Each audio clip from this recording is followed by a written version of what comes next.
મળે મા બાપના આશીર્વાદથી, તે બાકી કાંઈ મળે નહીં. લખવું આવા મકાન ભાડ્યા હતા આપણા ગઢ.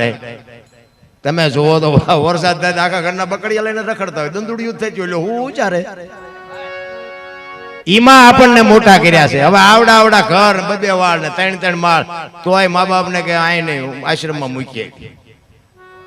કોઈ દી જિંદગીમાં ગાડું ન હાલે પાટે. મારા રામ, એક નાના માણસો હોય ને જો થઈ શકે તો થોડો ઘણો સપોર્ટ કરો, મા બાપની સેવા કરો, વ્યસનથી થોડાક આઘાર્યો, જીવવાની મજા આવશે. ભલા મેં ખટારો આંક્યો ને 20 વર્ષ 22 વર્ષ, મેં મારો દેહ નથી અપડાયો. મારા રામ, કોઈ એમ કે દરબારે દારૂ પરમાટી ખાતી હતી, 5 લાખની શરત મારીને આવજો, હું તમને પુરવાર કરી દઈશ. જીવન એવું જીવાય.